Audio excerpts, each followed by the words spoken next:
Metal Gear Solid 5: The Phantom Pain was released on September 1st of 2015 for pretty much everything that isn't a Wii U. The game marks the end of the Metal Gear Solid series, or at least writer-director Hideo Kojima's involvement with it.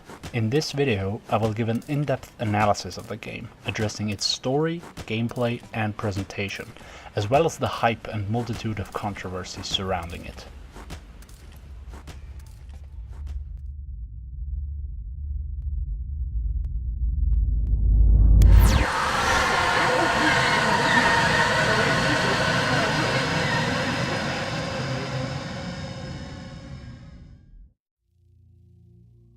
So I'm a huge fan of the Metal Gear Solid series, but even I see no reason why the series couldn't have ended after the 4th entry. Say what you want about that game, but I think it did a pretty good job of ending the series on a high note. Unless the light is put out, the shadows cannot be erased. Unfortunately, it was not meant to be, and a couple years later, the disastrous display that was Metal Gear Solid Peace Walker saw the light of day. After that, nobody knew what the series' future was gonna look like.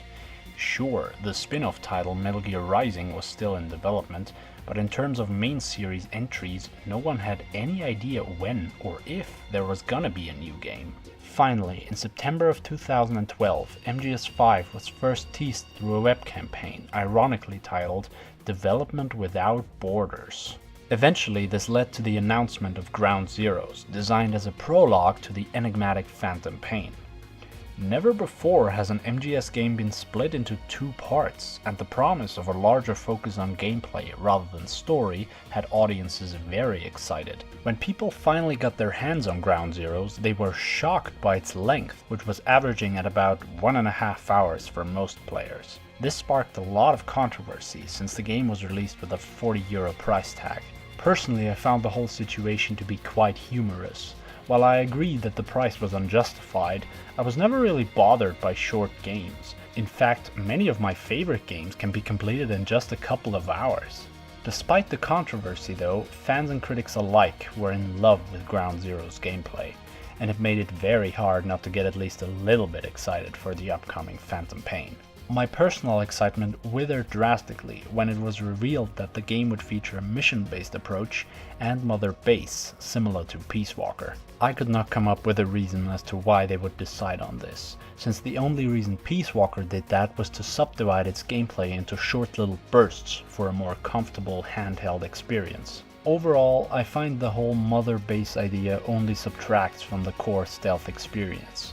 I want to be Sneaky Snake, silently slithering around enemy goons and not serve as MSF's accountant.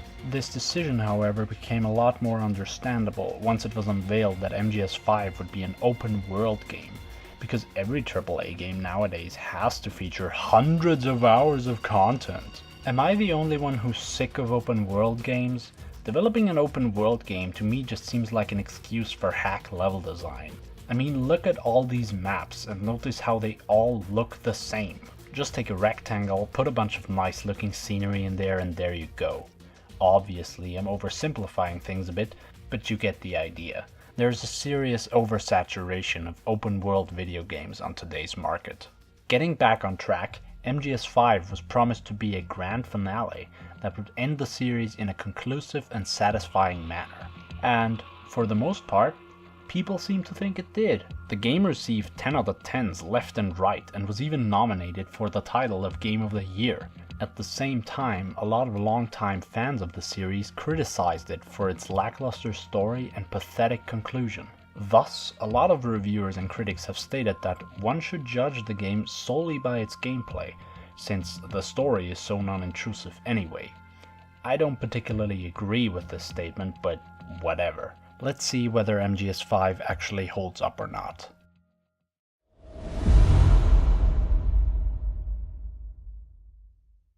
Like with the other games, the main focus in terms of gameplay is on stealth, though you wouldn't notice it with the hours upon hours you have to spend managing your mother base.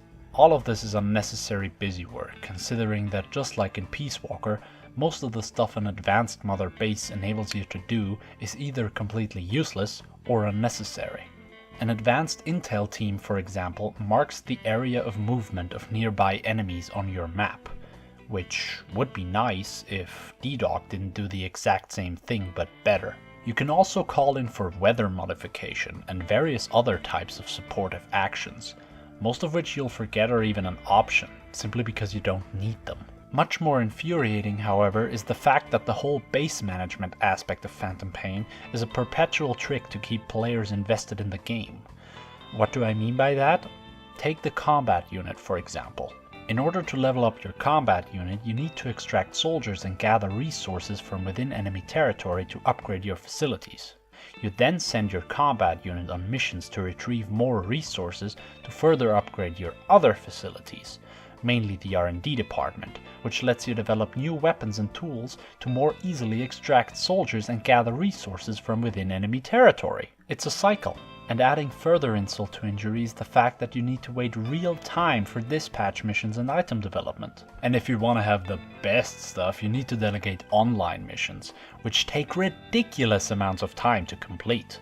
These waiting times yet again are meant to maintain player attention.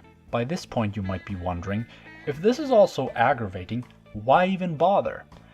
Well, if you want to experiment with different weapon and item tactics, which is the whole point of the series, you have to assign R&D tasks, and those take huge chunks out of your resources. To make all of this a little more feasible, later in the game you will get what is basically a second mother base, called an FOB.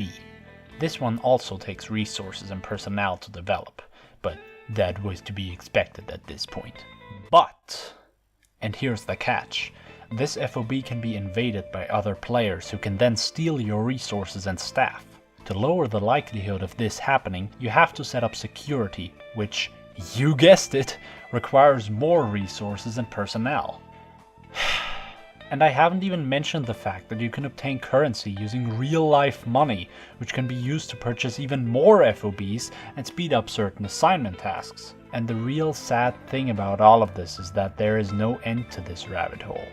Everything just keeps getting more and more expensive and demanding in terms of resources and personnel. And speaking of personnel, in addition to all of this bullshit, you're also expected to wisely assign your staff members into the right divisions in order to keep staff infighting to a minimum by balancing the amount of troublemakers and peacekeepers in each respective department. This is a really time-consuming task, and you're meant to deal with this while waiting for projects to finish development. At this point I couldn't be bothered though. Just like in Peace Walker, I always relied on the auto-assign function, even if that means having to deal with suboptimal teams. It still got the job done, and I don't even want to imagine how much time I've saved by doing this. Another thing worth mentioning is that about 70% of all your resources and currency are stored on the server, meaning you won't have access to them if you're not playing online, and there is no way to prevent this. By having to maintain a constant connection to the server, the iDroid, which is the tool you use to manage Mother Base, is painstakingly slow.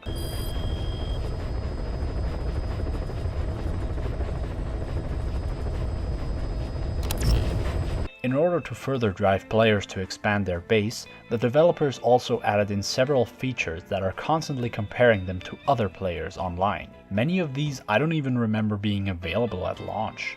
One always had the ability to invade other players, which I remember doing like 3 or 4 times before realizing that everyone had their security settings set to max because no one wants to lose precious resources. But now there's also the weekly and short league, which, as far as I understand, are simulated battle scenarios in which players are randomly pinned against one another in order to see who's better equipped. Yeah, I don't get it either. There are also all these ranks and numbers up there. One of them supposedly pertains to something called the espionage rank. As I said, it's all meant to make you want to improve your mother base further and further, but I don't really want to. There's no reward in it anyway. At this point, if you haven't played Phantom Pain, you might be wondering why I'm spending so much time talking about the base management that you do in between missions. The reason for this is that unlike in Peace Walker, you spend an overabundance of time in the helicopter doing exactly that. Almost half of the time I spent replaying the game over the past few weeks I was sitting in this goddamn helicopter. The other half is spent either running around empty deserts or actually doing some stealthy business. Before I say anything more about the actual gameplay though, I have to commend them for the way your character controls. It's smooth as butter. I especially like the dive move. It's so versatile in its use and fun to do, it's amazing. That being said, just like with every game in the series since MGS4, the controls feel very generic. If you put the character in a different environment with different gameplay, but kept the controls the same, it would still feel totally natural. This, however, is by no means a complaint directed at MGS5 in particular, but more towards the mentality of making every game more accessible for everyone. Speaking of which, I previously mentioned that this game features an open world map, and there is no reason for this being the case. Every mission is constricted to a very small portion of one of the two maps anyway. So wouldn't it make more sense to create condensed little areas for each mission and have them all be more varied in design? First of all, that way the developers could focus more on designing a particular area to best fit a certain type of mission, instead of having them be these be-all end-all areas that can be adapted to any type of objective without really fitting any of them properly. And also, that way we could get to explore different types of terrain, other than deserts, canyons, savannas, and jungles. Diamond Dogs is supposed to be this big international PMC, and you're telling me that all of their contracts refer to targets in either Afghanistan or Africa? How cool would it have been to travel all over the world and see all sorts of different environments? Hell, they could have even included some scenario where Big Boss was on an undercover investigation in some large American city. The possibilities are basically endless. But no, we can't have any of that fun stuff. We need eliminate the armored vehicle unit number 7. The only two reasons this game is open world is number 1 as a marketing device and number 2 because of side ops. And let me tell you, there isn't a single side op in the game that's even remotely worthwhile. They all either take place in areas you've already been to, or random outposts that all consist of 1 to 3 guard towers and a couple of either houses or tents. I guess they had to come up with those hundreds of hours of gameplay somehow. While most of your time in previous games was spent simply getting from point A to point B, this time around every mission is its own little encapsulated whole. For the most part, they did a pretty good job of keeping the objectives varied, but it still ends up feeling kinda samey, particularly throughout the second chapter. Does it really matter whether I'm infiltrating this camp to extract a prisoner or to take out some general? Not really, and adding to the repetition are the horrible helicopter dispatch times. At the start of every mission you need to wait for at least 45 seconds before you can actually do anything. This is because Kojima wanted the game to have the feel of an 80s TV show. He already attempted something similar with Snake Eater, which is meant to feel like a James Bond movie, and it ended up working marvelously. This time, however, I don't really see it.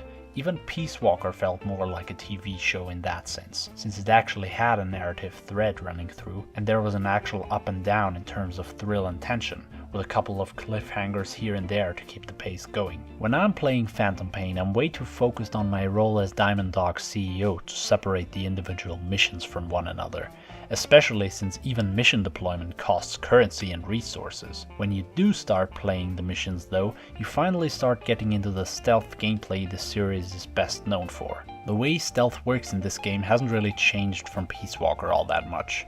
Enemies are still best dealt with by giving them a headshot, and you can still chain together CQC throws in order to take out groups of enemies within seconds. Camouflage can yet again be completely neglected, since all you need is a sneaking suit and you're ready to go. If you want to know more about how Peace Walker handled stealth, then I suggest you check out my review of the game. I'll have a link for it in the description since no one uses annotations anyway. A lot of the points I made in that review still apply to MGS5, but there are also a few major differences. First, the time of day as well as the weather will now constantly change, giving you a few more tactical options in how you approach your targets. You can also wait out the time Francis York Morgan style if you wish to do so. Second, you now almost always have a buddy with you. This would be really neat if every one of them was useful in a unique way, but out of the 4 available buddies, only 2 are even worth your time, D-Dog and Quiet. You'll probably end up only ever using D-Dog though. He automatically marks enemies and various other targets within a very wide radius for you, and can also be used to distract or attack foes. By having him around, your experience becomes a lot more comfortable, because you no longer have to worry about unmarked enemies lurking around corners. He is the best. Quiet is basically the same thing as D-Dog but way less efficient and has the added benefit of making you feel like a creep.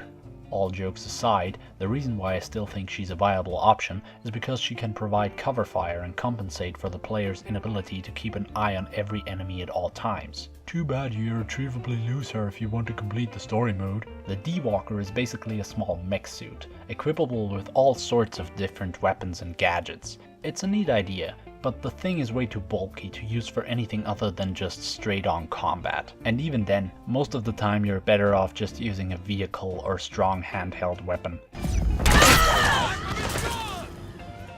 Last is D-Horse, which lets you go slightly faster. Yeah, the only reason anyone would ever use D-Horse is because they haven't unlocked D-Dog yet. Have I mentioned how good D-Dog is? The whole planning your approach concept the game likes to flaunt around so adamantly is completely thrown out the window once you get him, as his ability of instantly marking enemies completely removes any sense of danger an unknown threat may have posed. This may also be why the game comes off as so incredibly easy. The ranking system from previous games is back, but this time you're scored for each mission individually. And I don't know if it's just me being really good at this game, but I find it incredibly easy to obtain S ranks. This time around there's also no difficulty selection, which I actually think is great. I hate selective difficulty anyway, since most of the time it's nothing more than pushing and pulling numbers around. It's the same reason why I'm so happy the Souls games don't have difficulty selection. They found a way to cleverly build it into the game. See these little icons over here? These are basically your difficulty indicators. If, say, you like doing a lot of headshots, more and more enemies will start wearing helmets. This can be mitigated by sending your combat team on missions to stop the enemy's helmet supply.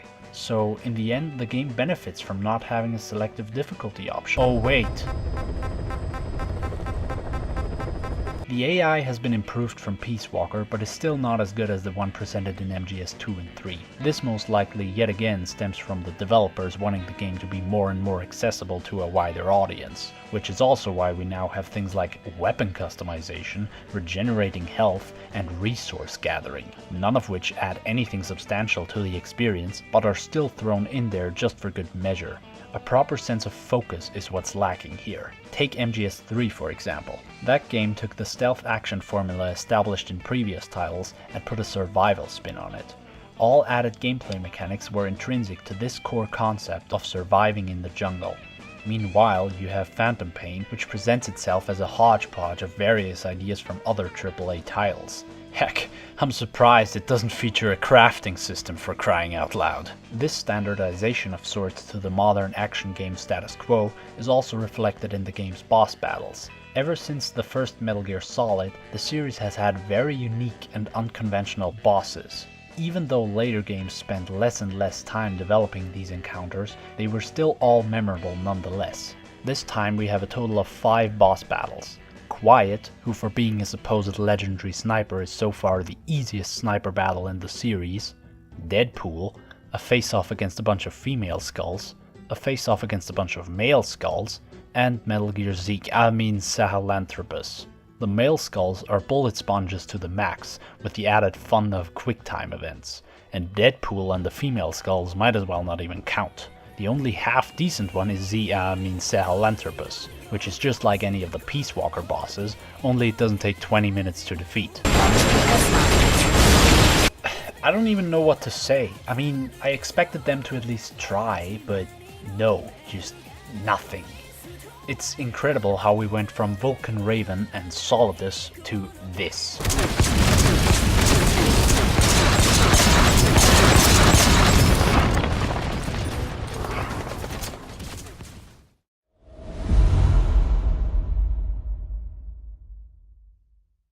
It's very hard to summarize the game's story in a cohesive manner, since most of it consists of random unrelated job assignments by various irrelevant third parties. Thus, I will try to elaborate more on the actual progression of the narrative, rather than condensing it down to a short plot synopsis. When you first start the game, the first thing you see is a philosopher's quote. Oh my! It seems we'll be having quite the sophisticated experience ahead of us. Better get the glass and fancy colored wine ready.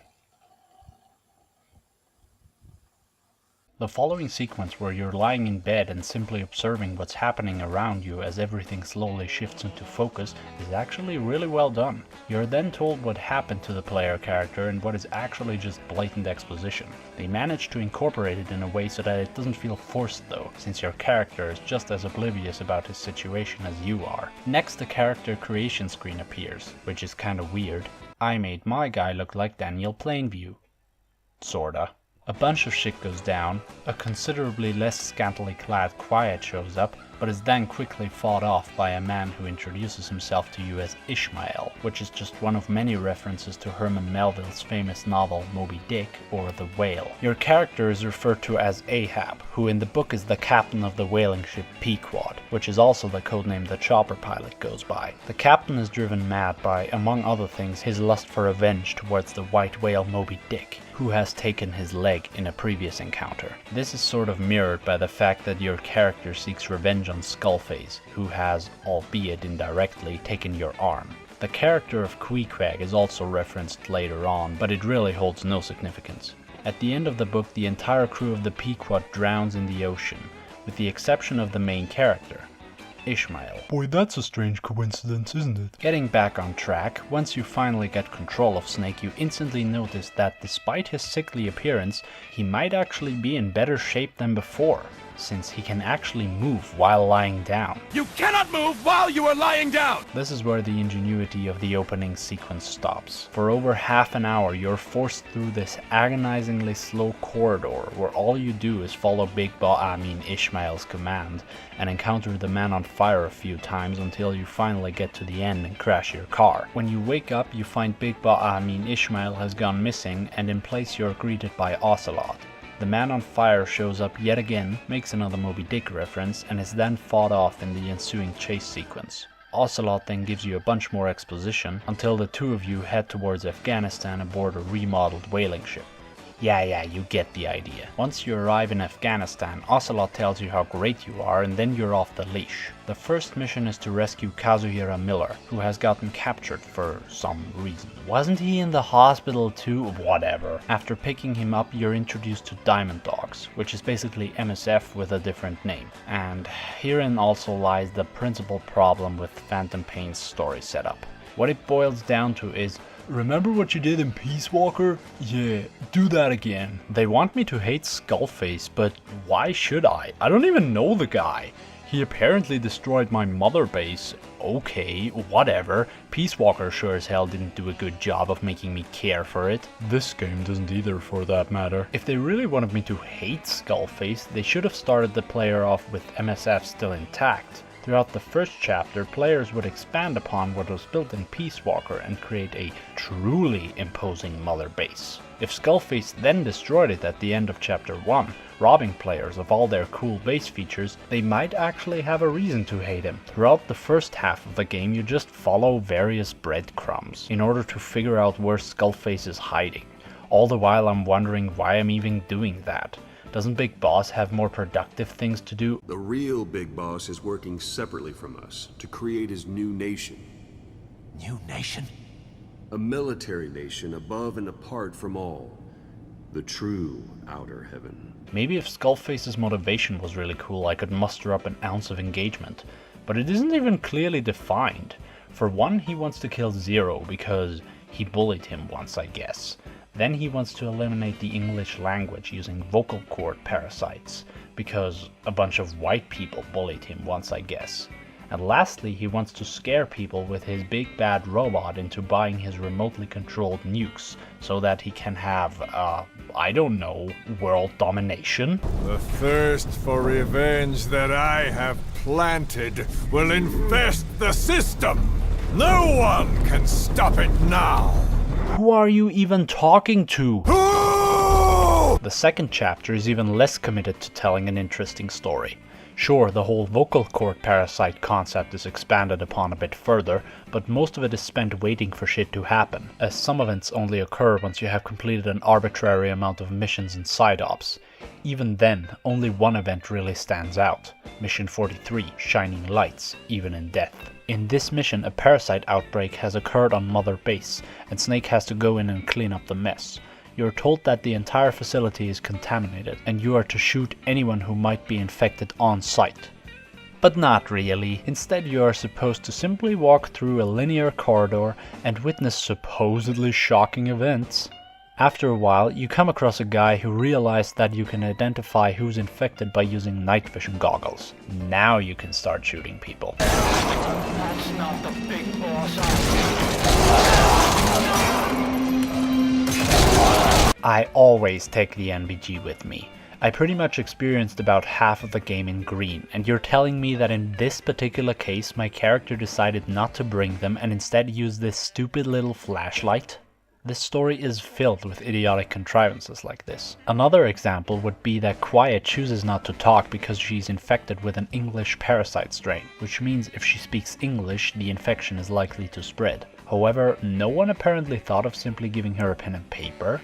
Then again, she shouldn't even be able to talk at all because her lungs got burned. Which, need I remind you, is also the reason why she even needs to breathe through her skin in the first place. The game's ending is also presented very unceremoniously and abruptly, as if the developers were just out of ideas and decided to just let it end.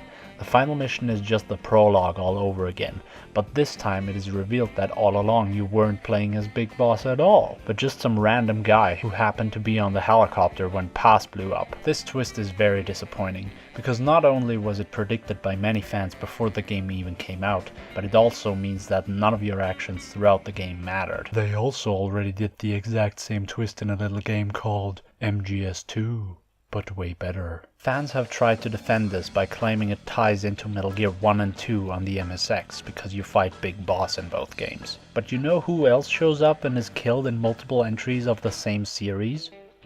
Bowser. And this is not supposed to be a cynical joke. Kojima himself has stated that he never expected the series to go beyond the first Metal Gear, and even when the second game came out, he had no idea the franchise was going to blow up and become the huge saga it is today. The reason you fight Big Boss in both Metal Gear and Metal Gear 2 is because that's just how games worked back then. And people acknowledged that until Phantom Pain came around.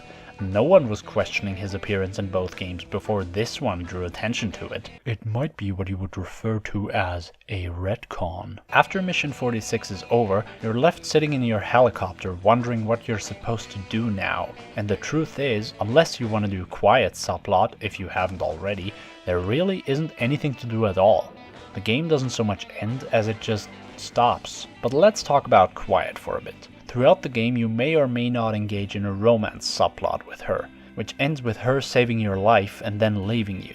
After that, there is no way to get her back, which I think is a pretty bold move, and I would commend them for it if not for the stupendous amount of equipment you can create for her that becomes useless once she's gone. The reason why she has to go is even dumber though. She carries an English strain of the vocal cord parasites and doesn't want to spread the infection. Okay, so ignoring the fact that she should be unable to speak in the first place, why didn't she just take the ball back? Because part of her still wanted revenge against you. That's stupid. In order to stay here, she took a vow of eternal silence.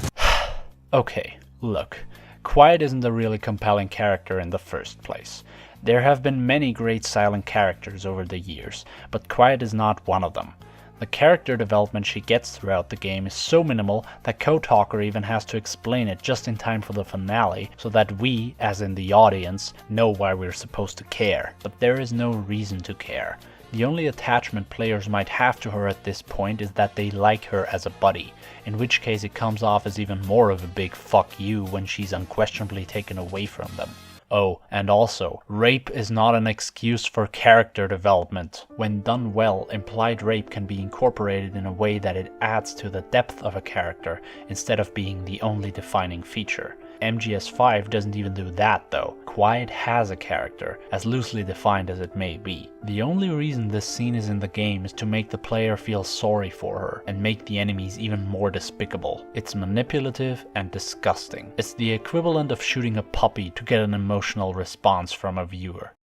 The controversy surrounding her character design isn't so much a problem with the design inherently, but with the implementation. Kojima has already created a very sexual character in Snake Eater, but the reason for it made sense. Eva is constantly shoving her boobs in Snake's face because she's a female spy out to seduce him. A clever spin on the James Bond formula where Bond is usually the one seducing women. Snake has very uncomfortable conversations with her throughout the game, because he knows what her shtick is. Near the end though, after the two of them have gone through one hell of an adventure together, he feels like he's able to trust her, which is exactly what she wants. Her plan has worked out. Quiet doesn't even remotely approach that level of characterization. She just wears barely anything for the sake of wearing barely anything, and no amount of breathing through her skin can justify that. Ever since Snake Eater, Kojima's ability to create engaging characters has been on a steady decline. I talked about this excessively in my Peace Walker review, and here it is again. This time there are only two new characters, Skullface and Quiet.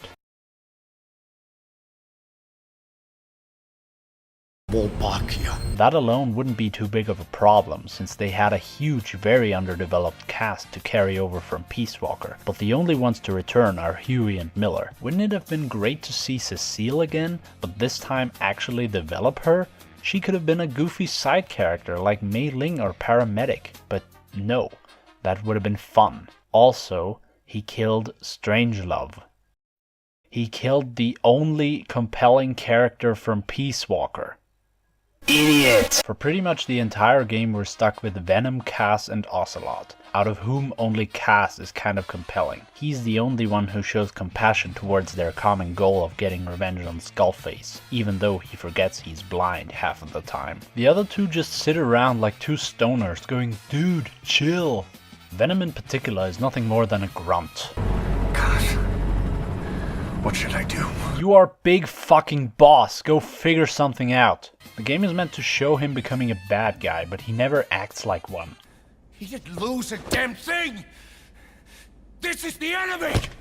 And he's here on his knees! Us? You are right, he is not one of us. But we are not responsible to judge an enemy. Who the fuck are you, Buddy Christ? They had many opportunities to make Diamond Dogs seem morally questionable, but didn't act upon any of them. For example, after Venom saves a bunch of children, yeah, it actually happens. My thought was that they would set up a training facility for young soldiers, but no. They chickened out. This would have been a fantastic moment to show the double standards this organization works under. On the one hand, saving children, but only to train them to become their loyal soldiers. They did try to make something morally questionable at one point, but it's so blatant and ridiculous that you can't really take it seriously. In the aforementioned Mission 43, Shining Lights Even in Death, when you have to shoot your own troops, they try to hammer in the point that this is wrong, because you're shooting your friends. But they're not my friends. They are soldiers who have been forced to work for Diamond Dogs under the guise of a free military nation. If they wanted to create a connection between you and your troops, they should have incorporated some of those Mother Base events that were alluded to during Peace Walker. Apparently these character-defining moments aren't important enough to warrant elaboration. Just like in Peace Walker, most of the actual interesting parts are stored away in cassette tapes. Although I don't really see how sitting in a menu for 20 minutes is preferable to watching a cutscene for 20 minutes. And if you say, well, it's because they're optional, fair enough, but you could always skip the cutscenes in previous games if you really didn't care for them, so it's kind of a baseless argument. Listening to tapes is boring as hell, and the actual contents boil down to mostly exposition. But the music tapes are fun.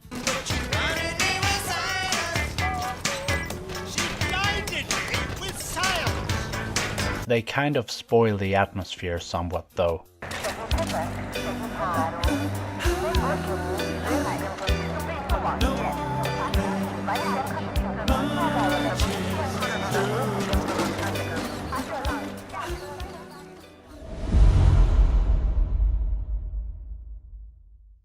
Now, as I mentioned at the very beginning of this video, a lot of fans were unsatisfied with the conclusion of Phantom Pain. But when they found out that there was gonna be a whole third chapter before Konami decided to fuck up the development, they really lost their shit. I didn't really care. I mean, I get it, and it sucks that the development was so heavily influenced by the publisher to the point where it had a detrimental effect on the end product, but Chapter 3 would most likely not have been much better than the rest of the game, so sorry if I'm not in tears over the missing Eliminate the Heavy Infantry number 35. Kojima has since left Konami and is now working independently on a new project currently titled Death Stranding. His involvement with the series has thus ended, and a lot of people seem to be sad about that. I am not. The series hasn't had a decent entry since MGS5 and hasn't had a great entry since Snake Eater. Metal Gear Solid is a series that should have been abandoned a while ago, as more subpar games only serve to muddle the overall appearance of the franchise. Similarly, the Silent Hill series hasn't had a decent entry since its fourth game either, and look at what the series is today. A broken shell of its former glory. Do we really want MGS to suffer the same fate, just to keep the flame burning a little longer? I sure as hell don't, but I didn't want any Dark Souls sequels either, and look where that has led us. So fuck Phantom Pain. No, fuck MGS5 as a whole. Kojima simply no longer knew what was best for his series. Whether he was just out of ideas or has lost his touch is up to you to decide. But judging by his reasoning for why Quiet has to be half naked all of the time, and how he blatantly tries to oversimplify the themes presented in his games, it feels like at this point, it's nothing more than beating on a dead horse.